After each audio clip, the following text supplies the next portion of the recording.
Waalaikumsalam warahmatullahi wabarakatuh. Bagaimana anak-anak hari ini kabarnya? Alhamdulillah, luar biasa. Allahu Akbar. Yes. Nah, sebelum kita mulai pembelajarannya, ini bangkunya dirapikan dulu. Nah, sebelum kita mulai pelajaran, alangkah baiknya kita berdoa terlebih dahulu. Silakan dimasukkan lagi. Teman-teman, sebelum mulai belajar, ayo kita berdoa terlebih dahulu. Bismillahirrahmanirrahim. Rabbi shrah li sadri wa yassir li amri wahlul 'uqdatam min lisani yafqahu qawli. Amin. Nah, sekarang Ibu absen terlebih dahulu ya. Mbak Siti umroh, masih umroh. Iya, Alhamdulillah.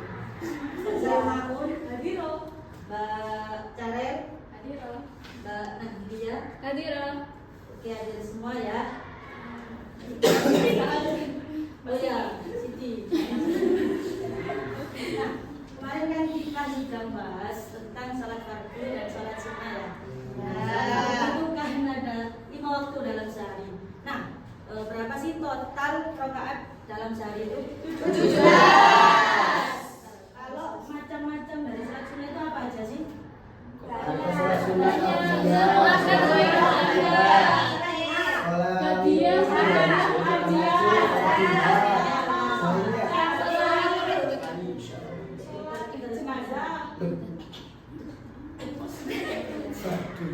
Nah, sebelum masuk ke pembelajaran, ya itu sudah benar semua itu. Nah, sebelum kita masuk ke pembelajaran, kita kan bisa lihat bahwa manusia ini selalu melakukan kegiatannya itu kan secara bersama-sama, kayak contohnya kerja kelompok, lalu olahraga, biasanya kan kita bareng ya. Nah, itu bisa ternyata bisa membuat mental dan tubuh kita itu lebih sehat. Karena apa? Karena rasa kebersamaan ini itu bisa meningkatkan rasa bahagia atau hormon endorfin kita seperti itu. Nah, hal ini tuh sama persis kayak yang kita lakukan ketika kita itu sholat berjamaah ya. Jadi sholat berjamaah itu bukan hanya ibadah kepada Allah, tapi kita juga dapat manfaat dari salat jamaah, yaitu mental dan tubuh kita itu lebih sehat seperti itu. Nah, untuk pengertian salat jamaah itu apa sih? Silakan dibaca Mbak Salma. Sholat jamaah bermakna pelaksanaan sholat yang melibatkan 2 orang atau lebih sebagai satu kesatuan, yang salah satunya berperan sebagai imam dan yang lainnya sebagai makmum.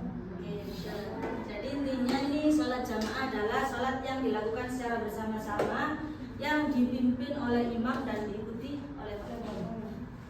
Oke. Lalu dasar hukum dari sholat berjamaah itu sendiri itu terdapat pada surah An-Nisa ayat 102. Silakan untuk Mbak Dea dibaca. Bismillahirrahmanirrahim. Wa idza kunta fihim fa aqamta lahumus salata faltakum ta'ifatun minhum ma'ak. Shadaqallahul 'azim. Nah, artinya dan apabila kamu berada di tengah-tengah mereka, sahabatmu, lalu kamu hendak mendirikan sholat bersama-sama mereka. Seperti itu. Nah, ketika kita sholat berjamaah kan pasti ada imamnya ya. Nah, apa aja sih syarat-syarat sahnya dari imam? Yang pertama, pastinya muslim dan berakal ya. Alhamdulillah nggak bisa jadi imam. Yang kedua, mumayyiz, bisa membedakan baik dan buruknya sesuatu. Yang ketiga, yaitu laki-laki jika makmumnya ada yang jika makmumnya laki-laki. Kalau perempuan nggak boleh mengimami laki-laki. Lalu yang keempat, suci dari hadas kecil maupun besar. Yang kelima, mampu membaca bacaan sholat dengan benar, terutama pada surah Al-Fatihah. Dan yang terakhir, tidak sedang menjadi makmum bagi imam lain. Masa imamnya ada dua ya?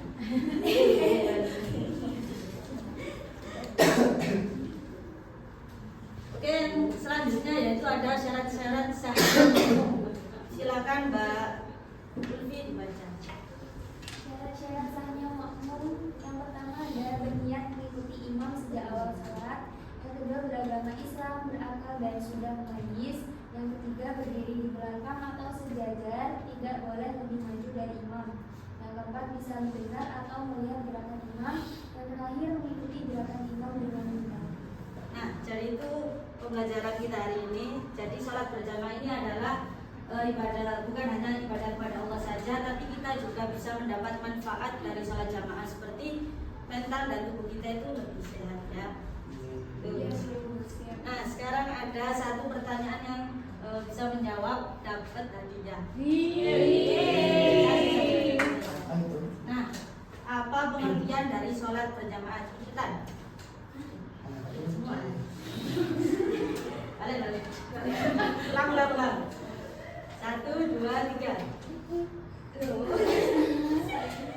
Apa pengertian dari sholat berjamaah? Sholat jamaah adalah sholat yang dilakukan secara bersama-sama dan ada yang menjadi imam dan makmum.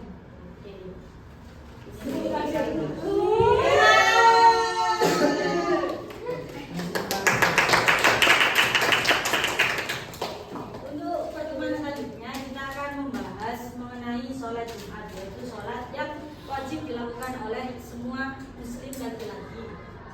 Tuh. Dan untuk hari ini, tapi kumpulnya minggu depan ya. Tugasnya itu menulis pengalaman kalian ketika mengikuti sholat berjamaah di masjid. Jangan banyak-banyak, cukup setengah ya masjid. Dikit gitu. Banyakkan yang kalau. Sebelum saya akhiri pembelajaran hari ini, alangkah baiknya kita berdoa terlebih dahulu. Untuk Mas Ulum silakan. Untuk mengakhiri pembelajaran kita pada hari ini, mari kita sama-sama berdoa bersama-sama. Bismillahirrahmanirrahim. Subhanakallahumma wa bihamdika asyhadu an la ilaha illa anta astaghfiruka wa atubu ilaik. Itu saja dari saya, kurang lebihnya mohon maaf. Wassalamualaikum warahmatullahi wabarakatuh. Waalaikumsalam.